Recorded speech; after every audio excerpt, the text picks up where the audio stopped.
Hold your camera is like this, with the camera resting against your forehead or eyebrow, your left hand cradling the camera and supporting most of the weight, and your right hand on this side to steady the camera, manipulate the controls with your fingertips, and of course, to press the shutter button. An even better option for steady shooting is to use a tripod whenever it's practical. I prefer to shoot with a tripod most of the time, and it's not just because it steadies the camera. There's something about it that forces me to stop and think about my camera settings, my composition, and what I'm trying to accomplish with the picture that I'm about to take. When I use a tripod, I find myself taking fewer pictures, but those pictures are generally my best work. Try using a tripod even when you don't really have to. I think you'll see what I mean. And that brings up another point. Don't fall into the trap of thinking that the more pictures you take, the more likely you are to get some good ones. It doesn't work like that. I call that the machine gun approach.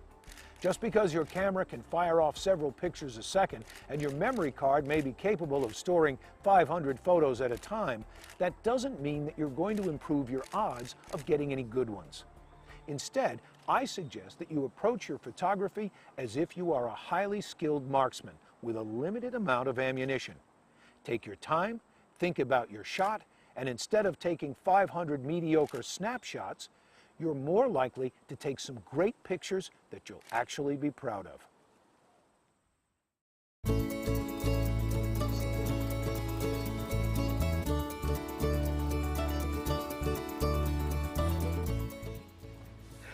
Thinking creatively, being in the right place at the right time, and having the right gear all play important roles in taking great photos. An important part of that gear is the lens you choose to use at any given time, because no single lens can be good for every shooting situation. Now, there are many ways to categorize lenses, but let's start with focal length, because it's the easiest way to see the differences among lenses. Every lens has a focal length that is expressed in millimeters, but fortunately, it's not necessary to know what those numbers actually mean. All you need to know is that a small number means that a lens will provide a wide field of view, called a wide-angle lens, and a large number means that a lens will provide a narrower field of view, called a telephoto lens. For example, this photo was shot with a focal length of 20 millimeters. This one was taken from the same spot with an 80 millimeter focal length. This one with a 200 millimeter focal length, and this one with a 300 millimeter focal length. So it doesn't take a genius to see that the focal length of a lens, all other things being equal, is going to play a big role in what your pictures look like. And choosing the best focal length to use for the subject you're shooting is an important creative decision. For instance, you couldn't take a picture like this with a 200 millimeter telephoto lens. And you couldn't shoot this picture with a 20 millimeter wide-angle lens. The second important difference between lenses is that some are zoom lenses and some are not. Zoom lenses can vary from one focal length to another focal length. Lenses that cannot zoom, where the focal length is fixed, are called prime lenses. This is an example of a zoom lens. Its focal length can be changed from 80 to 200 millimeters, or anything in between. It's common among photographers to abbreviate the focal lengths of lenses by dropping the word millimeter. So this lens would be called an 80 to 200 zoom. Here's another example. This lens can zoom from 35 millimeters to 70 millimeters. So we simply call it a 35 to 70 zoom. Sometimes beginning photographers think the terms zoom and telephoto are synonymous, but they're not. Calling a lens a zoom simply means that it has a variable focal length, and it doesn't tell you anything else about the type of lens it is. Another big difference between lenses is called maximum aperture. This difference isn't quite so obvious to the beginning photographer, but it can be a very important consideration to any photographer who really wants to take better pictures. All lenses have an adjustable diaphragm called the aperture, or f-stop, that acts like a valve to allow more or less light into the camera body. Not surprisingly, a small aperture, or f-stop, allows less light into the camera, and a big aperture lets more light into the camera. There's a standard scale for aperture numbers, but it can be confusing to some beginning photographers because the numbers are the inverse of what they expect. That's because the numbers are actually fractions. But all you need to remember is that the smaller the number, the bigger the lens opening, and a bigger lens opening can let more light into the camera. The limit to how big the opening can be made is called the maximum aperture, and that size will vary from lens to lens. A lens with a large maximum aperture, such as f2.8, is referred to as a fast lens. The advantages of fast lenses are that they provide brighter images in the viewfinder for easier focusing, allow the camera to shoot at faster shutter speeds in dim light, and let you shoot with a shallower depth of field. Right now, you may not know what the term depth of field means, but I'll explain it in the next chapter. And you'll see why a fast lens can help you get photos that look like this instead of this. The disadvantages of fast lenses are that they are more expensive to buy, they're bulky, and they're heavy. But if you do a lot of low-light shooting or telephoto sports, a fast lens can be a wise investment. On this 17 to 35 zoom lens, the maximum aperture is f2.8. So this lens would be called a 17 to 35 f2.8. Now the maximum aperture on this one is also f2.8, so it would be called an 80 to 200 f2.8. But the maximum aperture on this prime lens is only f4, so it would be called a 300 f4. Now, understanding what the names and model numbers of different lenses mean will help a lot when it comes to choosing a new lens to buy or picking out a lens to shoot with. So how fast is the lens on your camera? What is its maximum aperture? If you're not sure, this is a good time to pause the DVD and find out. You'll want to look for a number on the lens that looks like this or this. But if you have a zoom lens, you might see something different, like this, with a range between two numbers. What does that mean? Well, with some inexpensive entry-level zoom lenses, there can be two maximum apertures. One number for when you are zoomed all the way in to the longest focal length, and the other number for when you're zoomed all the way out to the widest focal length. That is called a variable maximum aperture lens, because the more you zoom in, the less light you let into the lens. Now, why is that? Well, it's just a matter of economics. A zoom lens with a variable maximum aperture costs less to manufacture, and so it can be sold at a more affordable price. For most amateur photographers, the superior performance of a fast lens is eclipsed by the need to stay within a reasonable budget.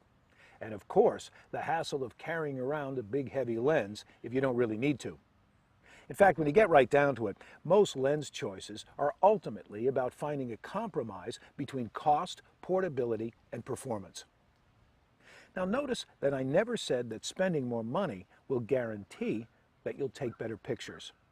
Some lenses may give you the ability to capture images that might not be possible with another lens, but that doesn't mean that they will necessarily give you better pictures. Maybe they will, maybe they won't.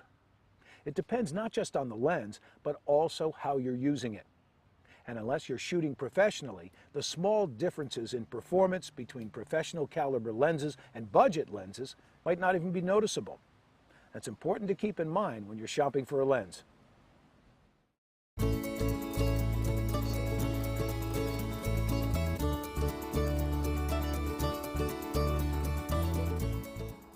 It's almost impossible to take great photos without a basic understanding of exposure. But exposure can be one of the hardest concepts for beginners to grasp. But if you're like some people, right about now you might be thinking, my camera has automatic exposure, so why do I need to bother? I'll just let the camera figure it out for me. Well, if you have that attitude, I can guarantee that you won't get the best possible results.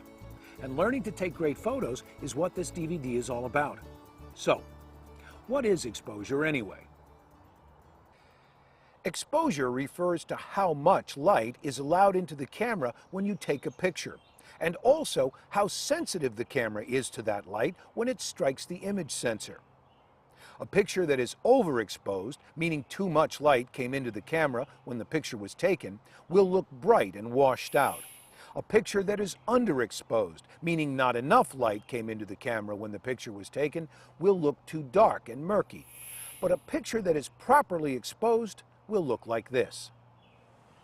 Fortunately, taking a picture that is properly exposed is easy with today's cameras.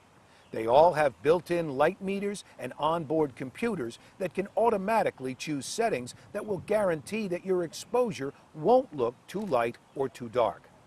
However, as you gain more experience, you'll want to take your camera off the fully automatic settings and experiment with the different creative exposure choices that you can make with an SLR. For example, you may want to choose exposure settings that can give you an effect like this, instead of what the camera would have taken on automatic. Or this, instead of this on automatic.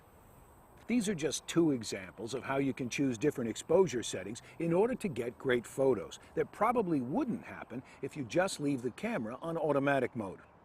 It's purely a matter of personal preference when it comes to determining the appropriate use of exposure settings to creatively enhance a photograph. But it all begins with an understanding of how exposure works. Your digital SLR has literally dozens of buttons, switches, and menu settings, but don't let that confuse you, because when you boil it all down, there are basically only 3 settings on your camera that control exposure. They are the aperture of the lens, the shutter speed, and ISO. Exposure is simply the product of an equation made up of these 3 settings.